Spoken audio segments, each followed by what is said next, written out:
Radio Ijwi Amerika isamira na Washington DC mu Kirundi no mu Kinyarwanda miriwe nshuti bakunze muri kumwe natwe mu biganiro by'uno munsi kumwe na Jodiane nahazonge kuremesha ikiganiro muri Sanga mumva ku mirongo migufi ya shortwave kuratwumva muri mu Burundi no kuri FM 104 n'ibice bitatu kuri mwebwe mutwumva muri mu Rwanda kandi tubahaye ikaze turi kandi live kuri wezi 3 akaburungu radio yacu VOA akaburungu.com no kuri Facebook VOA radio yacu. Ishami rya ONU gitamagara y'abantu OMS ritangaza ko muri rusange ibice 90% by'abana batarakwiza imyaka 18 bafise ikibazo c'amenyo atoboka mu gifaransa bavyita carie dentaire mu gihe abarenza iyo myaka usanga hafi ibice 100% bafise ico kibazo. Abahinga mu byo kuvura ingwara zifatira mu kanwa basigura ko gutoboka amenyo biterwa n'ibitari bike birimo ivyo umuntu afungura anwa canke isuku agira akanwa kiwe. Abahinga babandanye bavuga ko akenshi gutoboka amenyo bitavujwe kare bishobora gutuma ufise iyo ndwara yanduriramo n'izindi zishobora gutuma abaganga bafata ingingo yo kumuhongora burundu amwe mu menyo babiboneka ko yamaze gusinzikara. Mbega none umuntu yokora iki ngo yirinde ugutoboka amenyo nibivugwa bigakira canke? Utwo tubazo turi mutwe tugiye guca irya nino mu kiganiro muri Sanga cuno wa gatatu muramenyereye ko imisi yose ya gatatu tunashimikira kukungene tubungabunga amagara yacu n'ayabacu. Muganga twabatumiriye kugira duhe umuco ni Kamugisha Ali Majaliwa yanonosoye ivy'ubuvuzi bwo mu kanwa. Dr Kamugisha asanzwe arangura imirimo yiwe mu bitaro Centre Medico Chirurgical biri muri quartier ya Kinindo ni mu gisagara ca Bujumbura mu Burundi no kuri Polyclinique Maison Médicale iri muri ico gisagara nyene ca Bujumbura. Dr Kamugisha mwakoze cane kwitaba ubutumire bw'Ijwi rya Amerika ikaze dusangira ikiyago. Murakoze Diane. Yego, akabazo ka mbere mubanza kutubwira muri rusangi ingwara yo gutoboka amenyo icarico no kwifata. Ingwara yo gutoboka amenyo ingwara nuko byumva nyine no gutoboka amenyo. Bikaba biva cyane cyane ku buryo abantu bigenza bibaje gufungura. Akenshi umuntu aje gufungura cyane cyane ibyo kurya birimo isukari cyangwa ibyo kurya bifata ku menyo. Ibyo byo kurya rero cyane cyane birimo isukari iyo bihuye n'amamikorobe asanzwe aba mu kanwa usanga mu kanwa amamikorobe ariko adafite icyo ashobora kubangamira amagara y'umuntu mu gihe umuntu yabashije kubyitwaramo neza. Ariko iyo atabyitwayemo neza nk'uko bikwiriye ni ukuvuga arafunguye ariko ntiyibutse gufata brosse à dents cyangwa se umugiri kimikiri niko babivuga yoza amenyo byaje kurya bicarira na ya microbe byabisiga byo kurya bicarira na ya microbe amaza microbe nazo kuko zazikeneye kugira ngo zibashe kubaho zibifungura nuko twese dufunguye dukenera kujya gusora ibidakenewe n'umubiri wacu. Za microbe nazo ibyo zakoresheje zibihindura acide. Iyi acide rero ni ikiza ikegera amenyo ikayatobora. Iyo yegereye igishi cyangwa se inyinya nkuko mu Kinyarwanda babyita, ya acide iraza igaturira cyangwa se igatwika cya kigishi cyangwa se ya nyinya.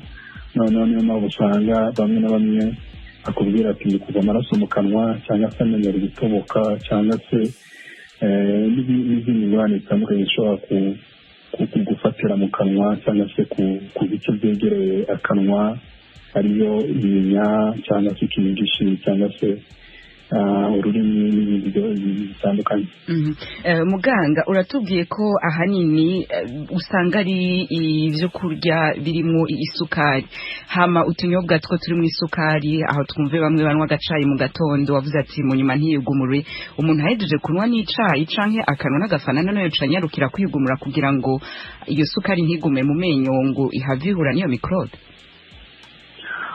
Nibyo byiza abantu twari dukwiriye gufata umuco mwiza uko turangije gufungura cyangwa se kugira ibyo tunywa kujya dufata umuco uko dutegerezwa koza mu kanwa tugatandukana na wa muco wo kumva yuko tuzatoza mu kanwa ko tubyise mu gatondo uko biriya bambwira abantu yuko ntacyo bimaze kuko intumbero cyangwa se intego yo kugira ngo umuntu yoze mu kanwa no kugira ngo amenyo wayakoresheje aba yanduye.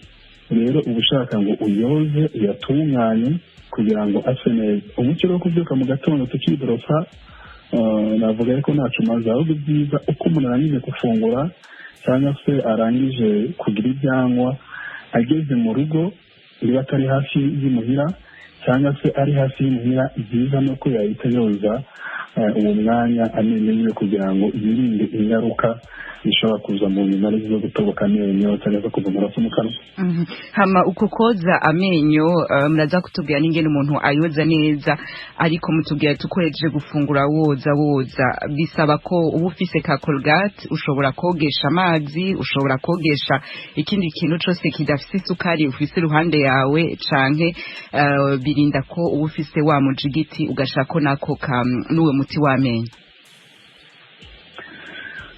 Ibikoresho bikoreshwa mu koza amenyo ni uburoso cyangwa se umujigiti, hari umuti w'amenyo, ariko umujigiti tukiri kuri brosada cyangwa se umujigiti cyangwa se uburoso butegereza kutarenza amezi 3, kuko gufata brosada ikamara umwaka wose si byiza.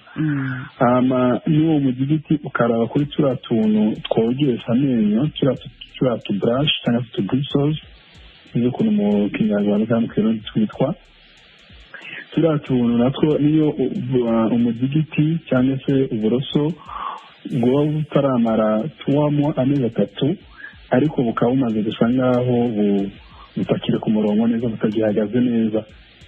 Ibyiza ni uko uwo mujigiti umuntu awuhinduza undi mujigiti, kuko ukoresheje brosada mbi uroza amenyo ni byiza, ariko urikomeretsa ku bice byegereye amenyo, aribyo ishinya cyangwa se ikinigisha. Igikoresho cya kabiri cyo kogesha mu kanwa ni dentifrice cyangwa se umuti w'amenyo, abantu rero dukunda kubyita Colgate nibyo tumenyereye, ariko Colgate ni izina, hari indi miti itandukanye yo kogesha mu kanwa. Umuti w'amenyo rero nawo ni ukuraba yuko utararenza igihe, kuko abantu benshi ntabwo tubiraba, turagenda ku butike tukagura, ariko turabe nimba ushobora kuba wararengeje iminsi. Wararengeje iminsi nawe nacyo ni ikibazo, kuko ugizwe n'amaproduit chimique baba barateganyije iminsi itegerezwa kumara. Ibirengeje iyo minsi nabyo bishobora gutera ikibazo ku magara muri rusange. Icya gatatu rero, igikoresho cya gatatu nicyo bita dental floss cyangwa se fil dentaire. Ni akagozi bacisha hagati y'amenyo, kuko umujigiti cyangwa se uburoso budashobora koza hagati y'amenyo.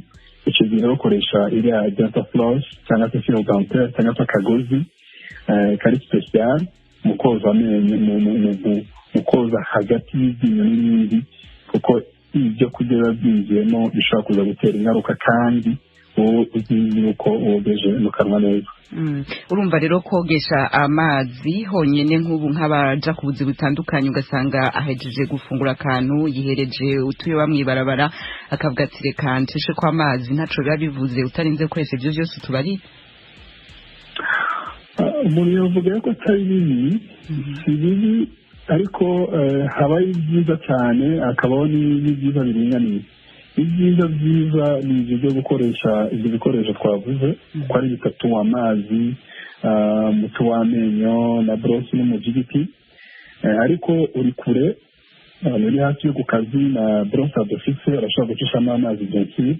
Ariko icyo nabwira abantu, ntibagire ubwoba, nibumve yuko bategeza kugendana mu gihe 5 hose, wogeza amenyo 2 ku munsi birahagije. Mu gatondo ugiye gufata igaburo rya mu gatondo no mu ijoro mbere y'uko ujya kuryama birahagije, ariko uri muhira urashobora kubikora uko ugiye gufungura. Bamwe rero biyugumira imbere yo gufungura agacayi ko mu gatondo, mu bakuri inkoni ku gishitsi, ati yugumure nyabuni nyuma yo gufungura. Ntacyo bimaze. Bazabigerageze, abatabigira babigerageze, babigiramo experience. Ugiye woza neza mu ijoro mbere yo kuryama, ubyuka mu gatondo wumva umeze neza, nta kibazo cyose na kimwe. Yego.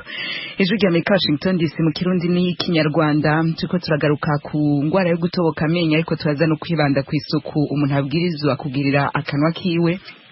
nuko rero mwumvise umuganga turi kumwe yuko ari muganga Kamugisha sanzwe yarangurira imirimo yiwe mu gihugu c'u Burundi. Turase abanywanyi batari bake ku murongo wa telefone bafite utuzo twanze tubaje ko hama tubandanye ikiyago. Dieudonné ikaze.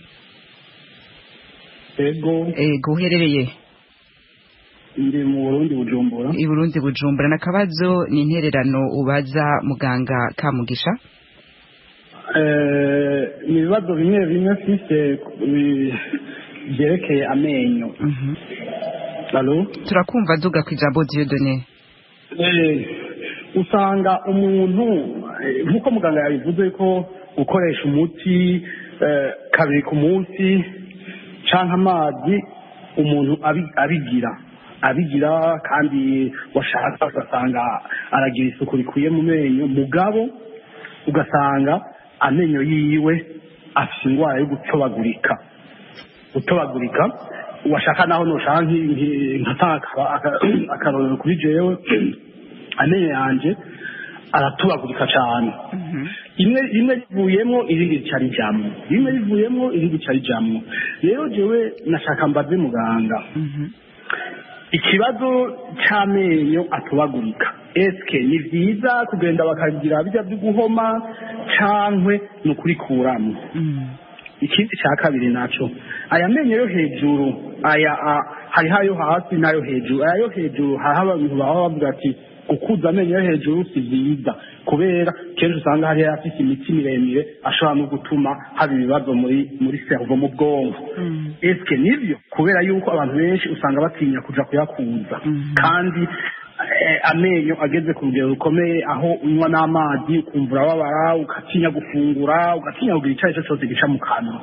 Je nashaka muganga ampe umuco nimba kabisa amenyo yo hejuru atobotse atakibazo kuyakura tubimenye n'ikintu twakora kugira twirinde ayo menyo kwatobagurika. Urakoze cyane. Ico ya gatatu nobaza ikindi kibazo dufate aya menyo yacu. Hariho abantu iyo bafunguye inyama babona izi nyama kenshi z'inka usanga zigumye, iyo bafunguye inyama zica ziruka hagati y'amenyo. Abantu benshi basanga batinya gufungura inyama kubera zica zikubabaza mu menyo. Eske biva kuki? Ni indwara y'amenyo canke ni kamenyo asanzwe ateye canke ntabakomeye ayo? Icyanyuma muganga umuganga jewe ntawe nzi Bujumbura mugabo kabisa bibaye ngombwa yo duha kanimero cyaka tumenyesha aho hakorera tukazoza tukamuraba akaduha amakonseil ya mwamwe amenyo. Dieudonné uri mu gisagara ca Bujumbura ukumva ijwi rya Amerika bigenze gute? Uca kuri internet canke uri kuri shortwave? Oya ndi kuri radio. Urashobora uri kuri radio? Yego hari n'igihe nca kuri internet nkabakurikira kuri Facebook. Yego nikora ko FM zacu zidakora i Bujumbura twashaka twumva ingene uza kuronka inyishu nimba worindira canke muganga yo guhinyisha ko ukaburi kuratwumva. Reka rero tugusezere hama muganga. Oya mugabo jewe ampaye nimero direct byo babyiza ko nkubundi ku kazi ndafatirwa hari igihe ngo zivuga ntumva. Sinzi ko urakoze cyane ariko biraza kumuva ko nimba yo zitanga bidakunze naho turaza kubahuza. Urakoze cyane Dieudonné. Murakoze cyane mumfashe kabisa tumenyane mugabo mukoze. Ugire musi mwiza. Dr. Kamugisha murumvise utubazo twa Dieudonné mu gisagara ca Bujumbura. Dieudonné arakoze cyane. Ibibazo abajije nibaza yuko bifitwe n'abantu benshi.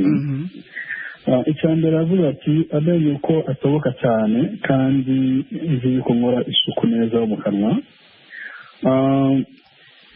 Isuku yo mu kanwa rero navuga yuko tubura n'abarwayi benshi batubwira ko bagira isuku neza ariko ugasanga n'ubundi amenyo ari gutoboka.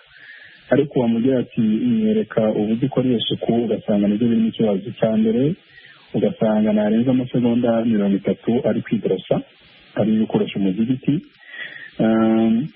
Mu gihe byari bikwiriye yuko byamara byibuze iminota hagati. Hari ibitabo byerekana hagati ya 35 hari ibindi byerekana hagati ya 15 ariko cyangwa se iminota bimara ahubwo cyangwa ni uburyo umuntu yiborosa. Uburyo rero bwo kwiborosa nibwo buryo kugira ngo n'abandi baganga tuzafata kugira ngo turabukunda kwigisha abatugana abagana amaserivisi yacu. Icya kabiri muganga imbere ko tuja kwica ca kabiri none uwo muntu uravuze ati minota 5 canke ingahe ugasanga ntibazi kwibrusa nagira no gushamo umujigiti hariho ukuntu umuntu arinda kubigira by'ubuhinga ari uburyo umuntu abigiramo kuri radiyo kugira ngo byangora kubyerekana ariko si ugutambika uburoso abantu benshi birangwa n'umunyamakuru tubaza gusanga n'abatambika uburoso ntabwo ari ugutambika uburoso bujyana inyuma n'imbere ahubwo ari amenyo yo hejuru kugerageza guhera uburoso cyangwa mu giti ku ishinya cyangwa ku kiringiti ukamanura ari amenyo yo hasi umugiti ujya ku ishinya yo hasi cyangwa ku kiringiti cyo hasi ukaduza ari kuri televiziyo cyangwa se face à face byokoroha gusumba yuko kuri radiyo ngira ngo biragoye bisaba kwerekana ivyo ry'Amerika twemeye ko nimwaduha akanya tuzorungika abajeje gutunganya amasanamu mu gisagara ca Bujumbura yacu bakabashikira kugira ngo mu yagire abatwumviriza uko bigenda mutwereka tubaye kaje ego hama rero uti hariho usanga batazi kwigumura ica kabiri naco icya kabiri bishobora kuba ari izindi mpamvu zishobora kuva ku bitari ku isuku gusa hari n'abantu usanga bafite amate makeya mu kanwa kandi amate mu byo adufasha mu kanwa harimo no kujwa icyo navuga ekilibre ni ukuvuga ngo uwariye mikorobe zakoze aside amate akagerageza kumanura za mbaraga cyangwa se za ngufu za aside ziri mu kanwa. Rero umuntu afite amata makeya cyane cyane abantu bakuze usanga iyo aside bakonsantere ifite ingufu nyinshi hama yakwegera y'amenyo akahita atoboka vuba vuba. Iyo ni impamvu ya kabiri. Impamvu ya gatatu umuntu ashobora kuba akora isuku ariko afungura muri desordre akunda mu gatondo yari yanyocaye n'umukate saa yine yari akabiswi saa tatu yari agashokora saa cyenda umuntu ugasanga afungura ariko muri desordre.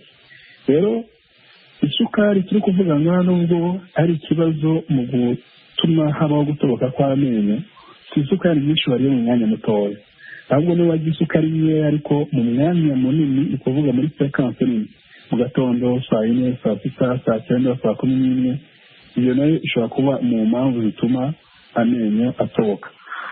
Indi mpamvu ishoboka abantu barwaye zikirungurira ni ukuvuga ngo umuntu arafunguye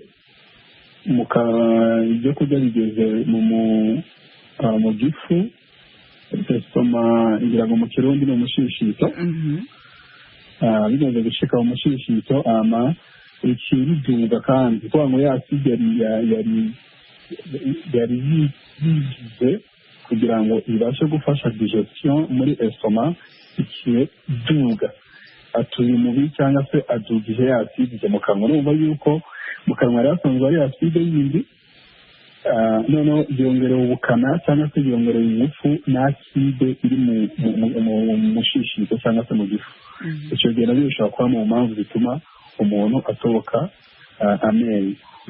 Hari no kuba afite icyo nakwita calcium nkeya cyangwa se deficience mu mavitamini y'umubiri wiwe mu byo afungura atafungura ingaburo irimo amavitamini ahagije ashobora kuza agatuma amenyo akomera. Ibi byose ni impamvu zitandukanye. Niyo mpamvu rero icya mbere umuntu abona yuko akora isuku ariko akabona yuko atoboka amenyo byaba byiza yuko yegera muganga abijejwe yabinonosoye swat akamwigisha uburyo akora isuku yo mu kanwa cyangwa se akaraba nimba nta zindi ngorane ashobora kuba afite zo mu mubiri zitava mu kanwa ariko zimutera ingorane mu kanwa.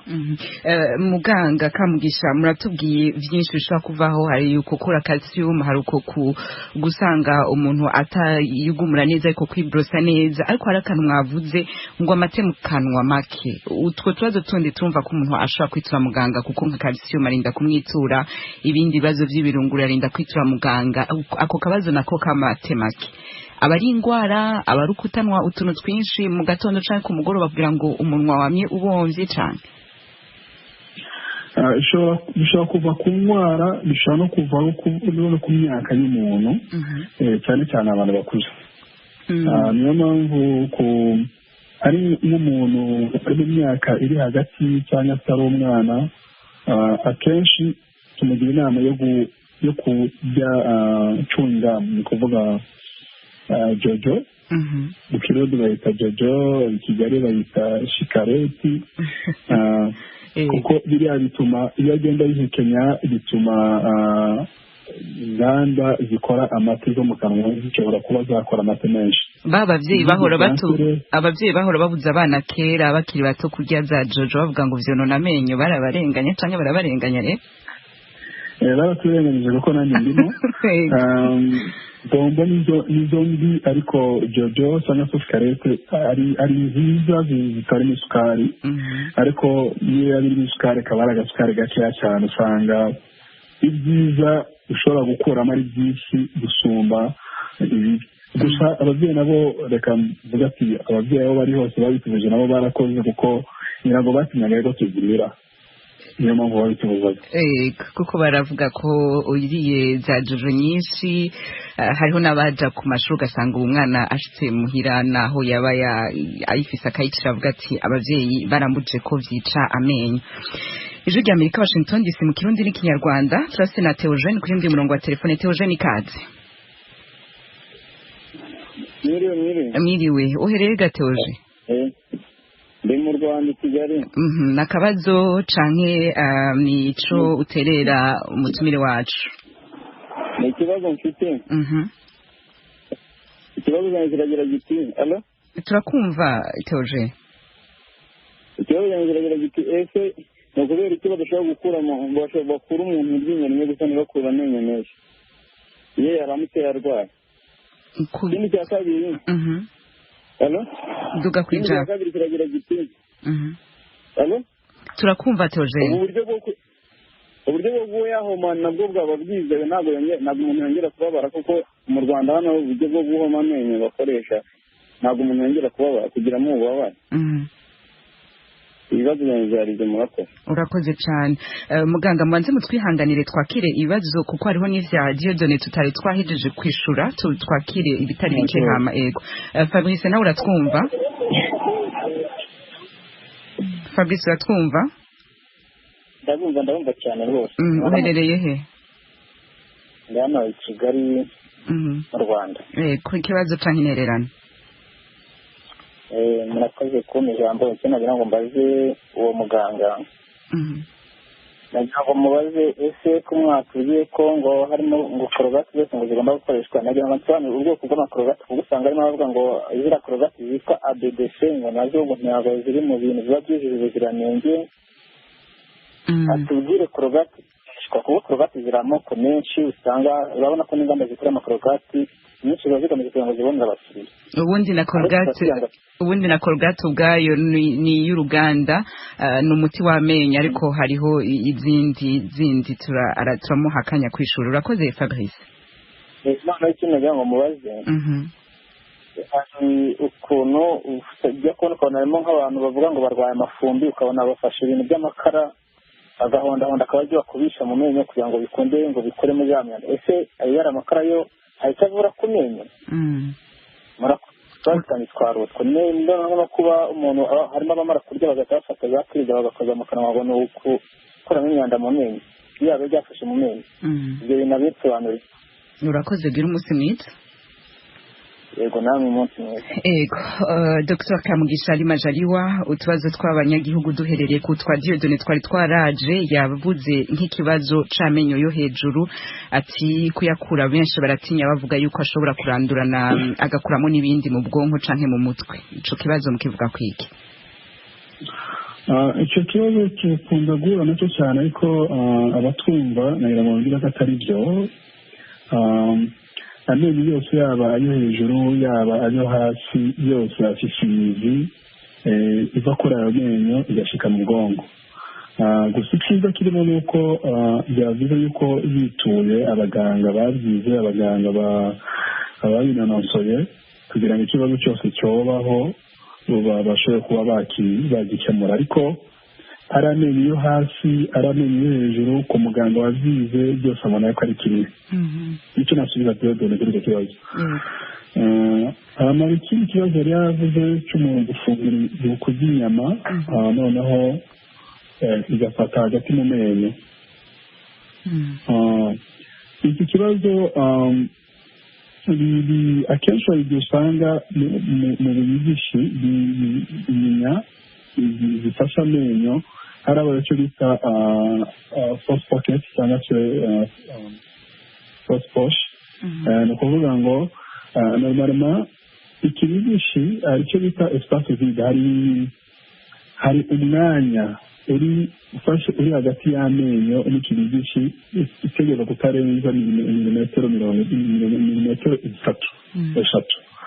ni ukuvuga ngo iyo umuntu atangiye kurwara rero aho ikinyigishi cyafatiraga ku menyo kigenda kikirekura donc ikinyigishi cyangwa se inyinya igenda irekura iryinyo, rero ugasanga wa mwanya uri hagati y'amenyo n'inyinya cyangwa se ikinyigishi urenze za milimetero 3 cyangwa se 3 uragiye ugeze kuri 5 cyangwa se zinarengako. icyo gihe rero ikintu cyose uriye birumvikana yuko kita kijya kwinyegeza cyangwa se kwihisha hariya nyine. icyo rero kugira ngo bikemuke no kujya kwa muganga hari ubuvuzi bashobora kumukubwira umuntu afite ibibazo hirya n'ibyo, harimo nko kumwoza mu kanwa no kumwereka uburyo bwiza azajya yoza amenyo yiwe. uburyo bwo gukoresha kirida nabwo ni uburyo butizewe cyane. kuzibuza ni ikibazo, no kuzemerera abantu ni ikibazo.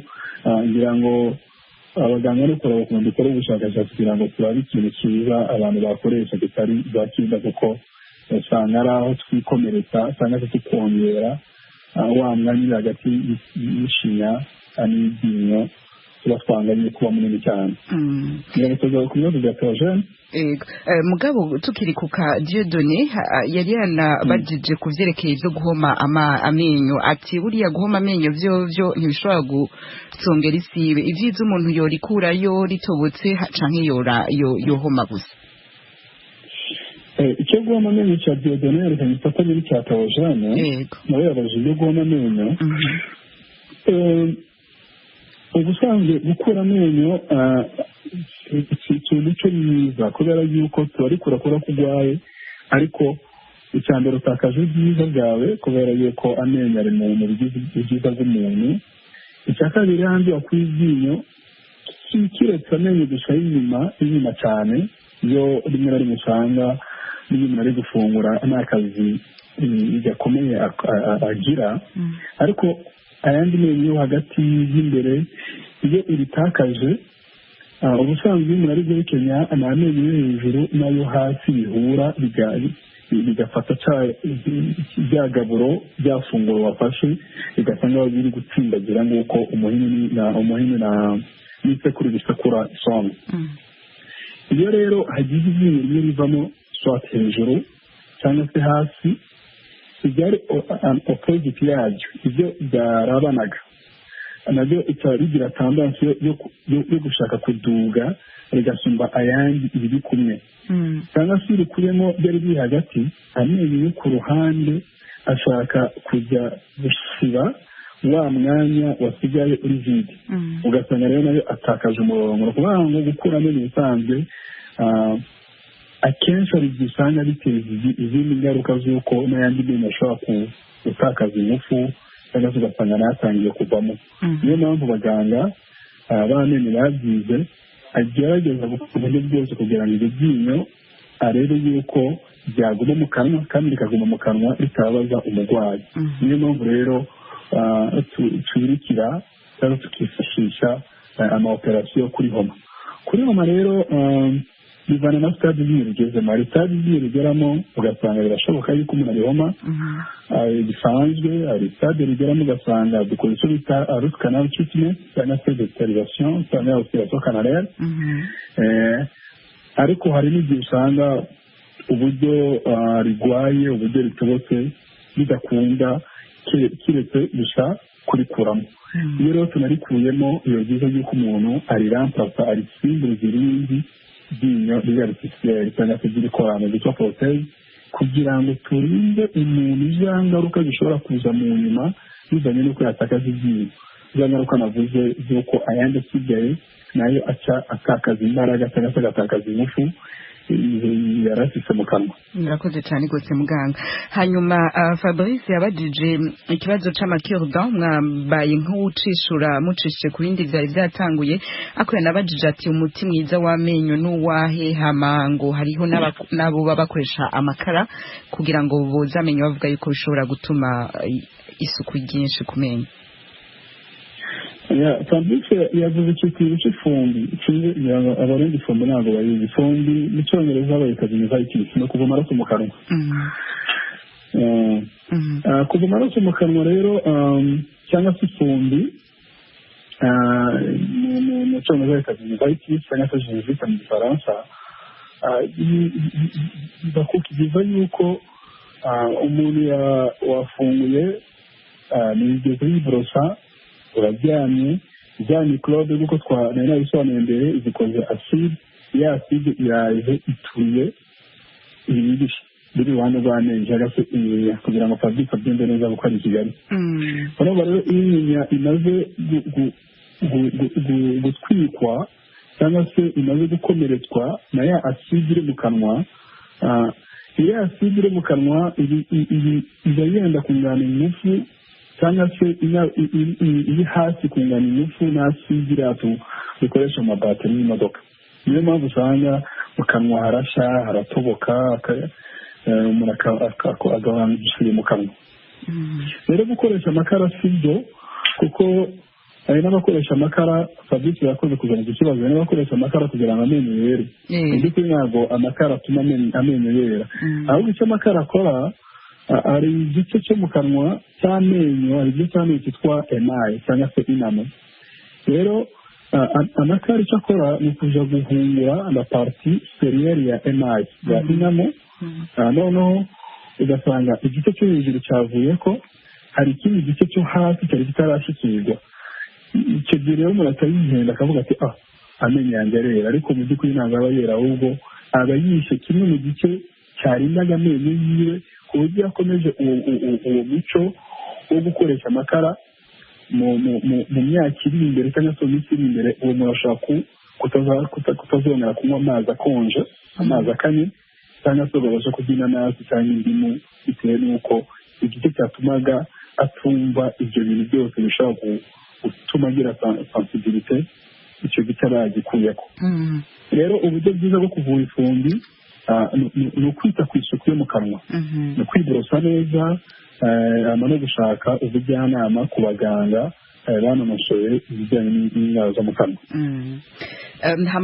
cya korogati cya korogati nibaza yuko ikiri ngombwa kuri korogati ni uko iba irimo ibintu tuba dukeneye swat calcium swat flore nicyo tuba gikeneye muri korogati ibijyanye n'ubuziranenge icyo akosora akazi k'abaganga gusa ahubwo ni akazi ka polisi z'igihugu no mu Rwanda bafite icyo bita standard board ireba ibijyanye n'ubuziranenge ngira ngo buri gihugu icyo kiba gishinzwe ku gushyiraho insiti ishinzwe kuraba ibintu byinjira mu gihugu byogeje ubuziranenge cyangwa se bitujuje ubuziranenge si akazi k'abadantiste gusa umudantiste arashobora guterera intererano ariko ako kazi kaba kaba kuri za polisi zagiye zishyirwaho n'igihugu murakoze cyane rwose muganga turase na Jean de Dieu ku yundi murongo wa telefone. Jean de Dieu ikaze.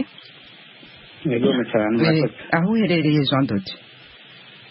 Ndi Bujumbura mu Kanyosha. Kuna kabazo cyane nakabazo nagomba kubaza kuri ujya muti witwa Aloe akenshi bakunda kugura mu mafarumasi ubwo 15,000 nagomba kubaza ko ufite akamaro ku muntu yamaze gufatwa n'amenyo hamaze kuza akayidantere amenyo ugasanga yaramaze kubungwa yaramaze kwirabura gato akaba yaramaze kubungwa. Uyu muti ko tuzirikana aloe hari imiti myinshi bivuga ko bavuga aloe ubundi aloe nyine igiterwa ni umuti wo koza amenyo cyangwa ni umuti wo gukaraba mu kanwa bisanzwe? Ni umuti wo koza amenyo bakoresha mu gukaraba kome korogate.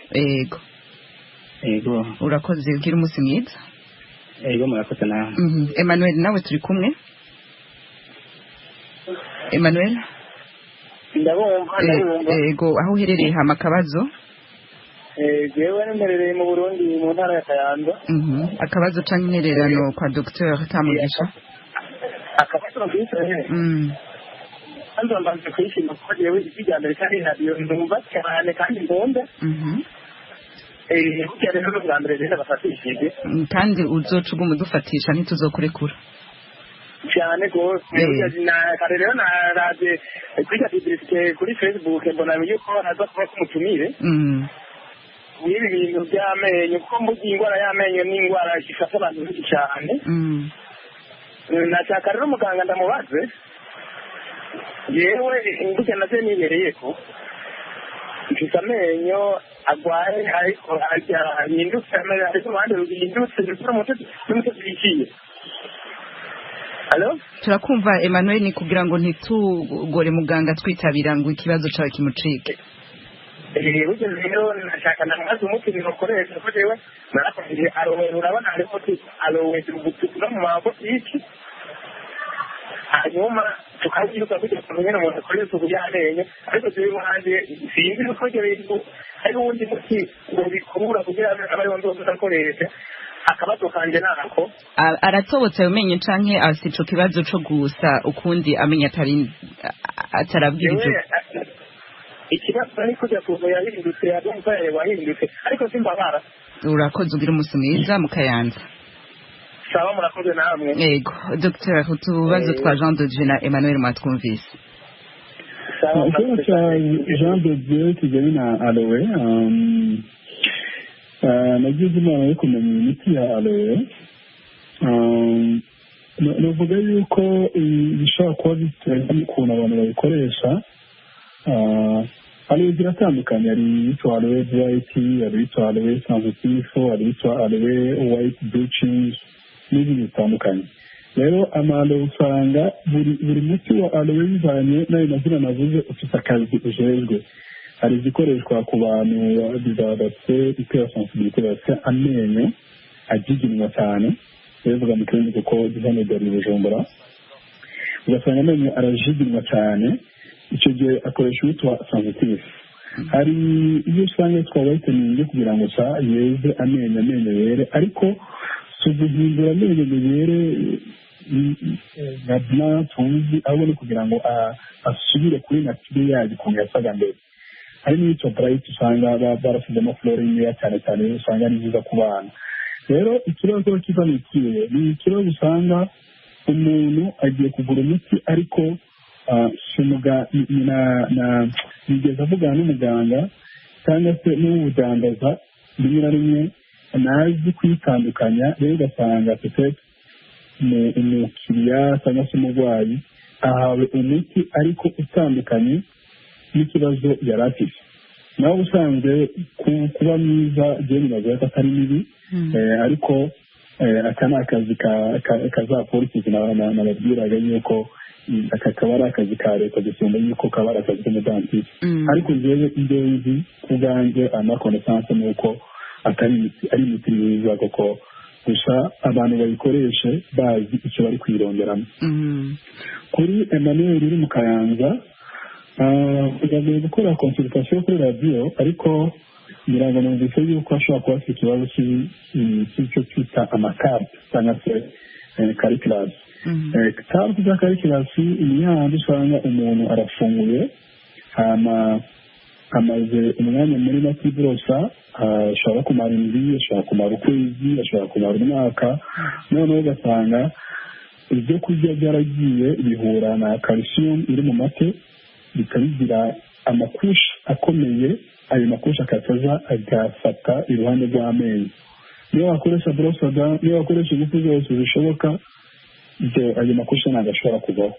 ibyo rero biraza bikajya hejuru y'amenyo bikajya ku ruhande rw'amenyo, hari ibiza bisa noire, hari ibiza bisa jaune bivanye n'ibyo kurya uwo muntu akunda gufungura. umuti w'ibingibi ni ukujya kwa muganga akabikogereza babyita scaling cyangwa se bitatage, noneho muganga agahita akubwira inama akanakwereka uburyo bwiza bwo kujya gukora isuku yo mu kanwa kugira ngo ibigaruke. Ego none ga muganga Kamugisha hariya abajanzo Dieu Emmanuel bose bagarutse ku kintu ca aloe kandi muremeje ko ari umuti ushobora gufatwa nk'ukiza ayo menyo. Imbere yo ushirako baba basamenyo atobotse baba basamenyo bashaka kwera gusumba canke abashaka yuko uzayimaye mwatubwira zishobora no gutuma ubukari bw'inanasi canke bw'indimu butagufata, ni ibintu bopfa kuja kugura gutyo ku mabutike canke babanje biture muganga imbere yuko bakoresha iyo miti itandukanye ifatwa nk'umuti nyamuti? Byanshi nico navuze niba nuko uretse na aloe no kugwara umutwe ukazifata paracetamol si byiza kuko igituma uwo mutwe wawugwaye. niyo mpamvu nanjye babwira nti banza kuba nziza kwa muganga hama muganga arebe dabora ikibazo ufite, noneho byaba byiza nabo bayidandaza cyangwa se nabo bayirangura bagiye banaganira n'abaganga kugira ngo tunamenye n'aho iri tunamenye n'aho hari myiza ku buryo n'umurwayi tumurungika ahantu twizeye neza yuko hari umuntu ashaka kumusigurira. naho ubundi kuba ari imiti myiza none ndawukoresha ibyemeresha yitwa sensitive kugira ngo nirinde kuzigirinwa mu kanwa, ariko bisubiremo ni imiti ifite amoko atandukanye kandi buri bwoko buba bufite akazi bukora. rero biba byiza yuko ari abayidandaza babyigishwe babisigurirwe, hari n'abajya kuyigura babisigurirwe mbere y'uko bajya kuyikoresha. Cyose kandi na Cyprien ku yundi murongo wa telefone. Cyprien ikaze. Murakoze cyane. Mwiriwe uherereye? Uherereye Bujumbura. Akabazo kawe? Akabazo kawe nagomba kubaza muganga ati mbega kumera amenyo y'imbere maze kurenza imyaka 30 hari ikibazo biteye cyane, imbeho umaze kurimera wogira gute? woja kwa muganga bakarikura cyangwa ukarigumana uko nyene? kuko jewe ndi umwe muri bo bafite icyo kibazo byarameze, rero riguma riduga n'ubu. rero ukavuga ati nta muntu, mu kirundi babyita ibihatane, nta muntu amera ibihatane amaze gushikana iyo myaka. ati twibaza ko bwoba ari uburwayi.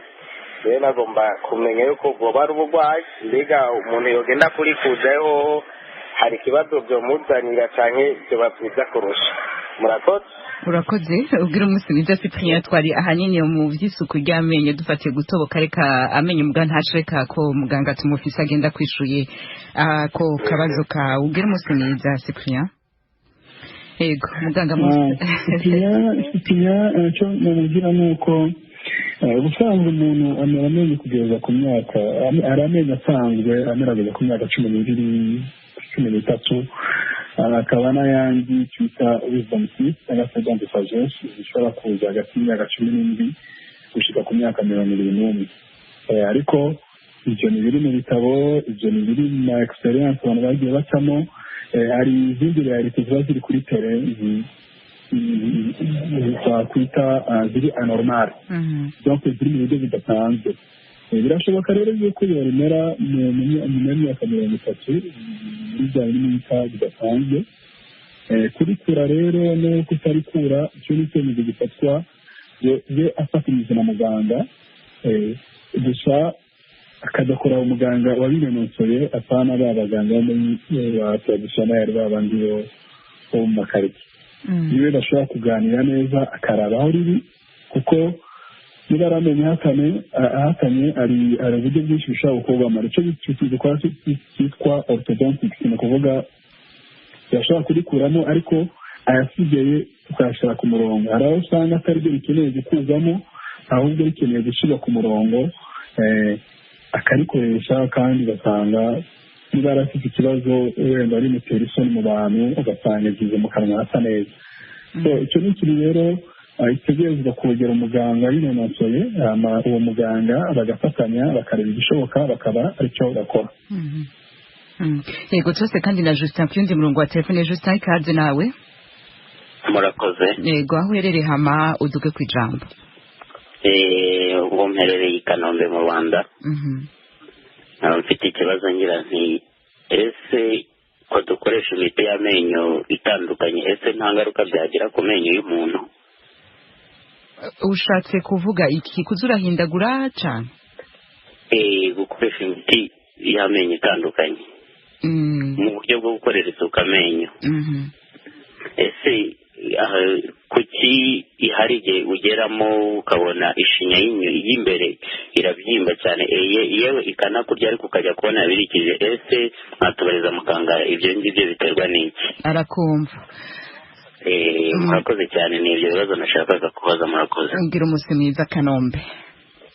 Murakoze cyane, namwe umunsi mwiza Washington. Yego, Dr. ijambo ni rwanyu.